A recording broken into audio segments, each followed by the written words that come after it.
السلام علیکم dear students. کل جو ہم نے لیسن پڑھی تھی دا لینڈ آف آسز، یہ انگلش کی لیسن نمبر 3 ہے، کلاس 4 کی.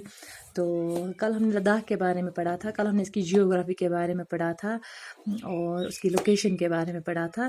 تو آج جو ہم پڑھنے والے ہیں that's about the food of Ladakh, کہ وہاں کے جو فوڈ ہیبٹس ہیں اور وہاں کی جو پاپولر جو دنیا میں بہت فیمس ہے موناسٹریز ان کو بولتے ہیں، تو ان کے بارے میں آج پڑھیں گے. پہلے ہم فوڈ کے بارے میں پڑھتے ہیں. Ladakh's food is adapted to harsh climatic conditions of the place. Gurgur, famous tea, a unique drink without which the trip to Ladakh is incomplete. Gurgur chai is made with yak butter. It is added to boiling water mixed with salt, soda, milk and tea leaves called zarcha. Butter is essential to maintain the body temperature. When drinking buttered tea, wait until tea cools a bit. If one wants to have more tea, it is customary to have some tea in the bowl. If the bowl is empty, it means one does not want to have more. A monastery is a place where monks live and worship. The Buddhist monasteries are centers of worship and religious teachings in Ladakh, which are also popular tourist spots. The monasteries are located at isolated places, which make them peaceful sites to visit. The monasteries are also called gumpas.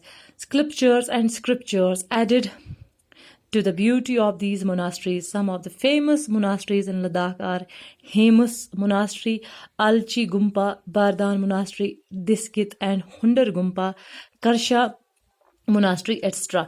The monasteries are an outstanding example of architecture. It is really a treat to visit them.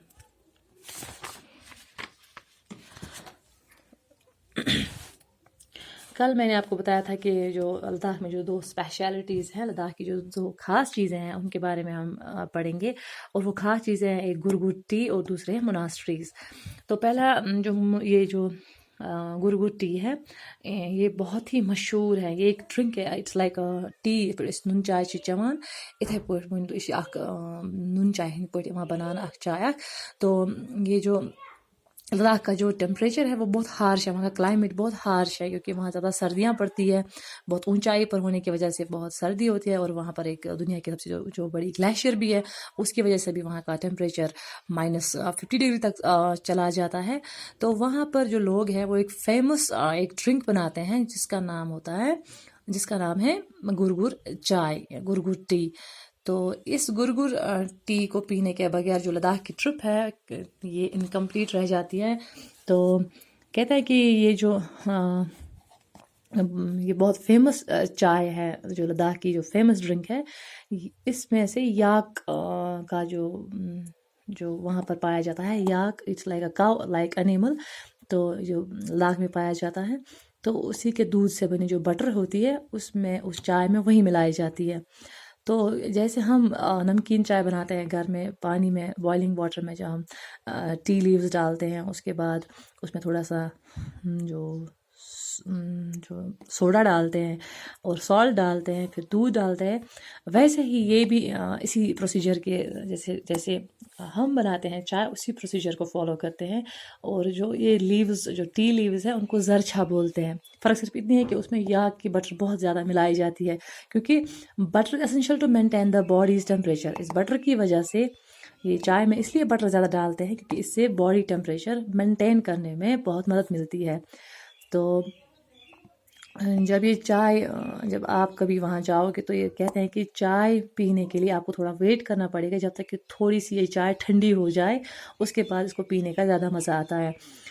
تو یہ بھی customary ہے کہ اگر آپ وہاں چائے پئیں تو آپ کو دوسری بار جو چائے پینی ہوگی اس کے لیے آپ کو اس کپ میں سے تھوڑی سی چائے اسی میں رکھنی ہوگی تاکہ آپ کو اور چائے ملے. اگر آپ کپ کو یا باؤل کو ایمپٹی دیکھتے ہیں وہ لوگ تو وہ سمجھتے ہیں کہ آپ کو چائے پسند نہیں آئی آپ کو پینے کا اور پینے کا من نہیں ہے، تو چائے کو اور دوبارہ پینے کے لیے آپ کو پہلے والے کپ میں سے تھوڑا سا اسی میں رکھنا پڑتا ہے۔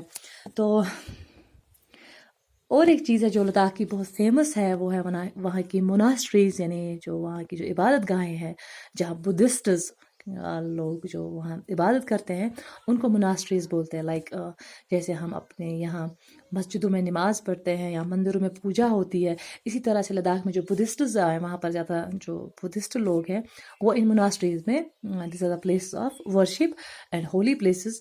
تو یہ یہاں پر جو یہ مونکس ہوتے ہیں، مونکس وہاں پر عبادت کرتے ہیں، تو وہاں پر ریلیجیس ٹیچنگز بھی ہوتی ہے، ورشپ بھی ہوتے ہیں۔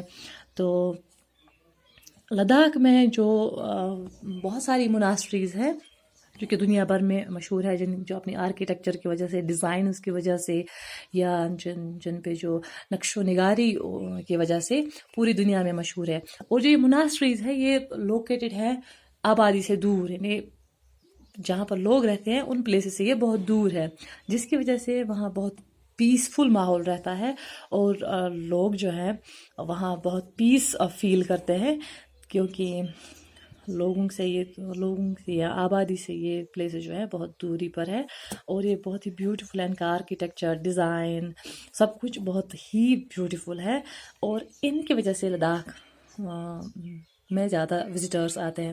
جو فیمس موناسٹریز ہیں ان میں ہیں، سب سے جو پہلے ہیں وہ ہے ہیمس موناسٹری، ان کو گمپا بھی بولتے ہیں، موناسٹری بھی بولتے ہیں۔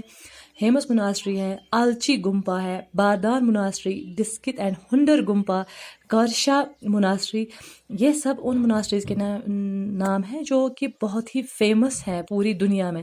These monasteries are an outstanding example of architecture. It is really a treat to visit them. کہ یہ جو مناسٹریز ہیں ان کا ڈیزائن اور آرکیٹیکچر بہت ہی کمال کا ہے، تو انہی کی وجہ سے لوگ بہت دور دور سے پوری دنیا سے لداخ کو وزٹ کرنے آتے ہیں۔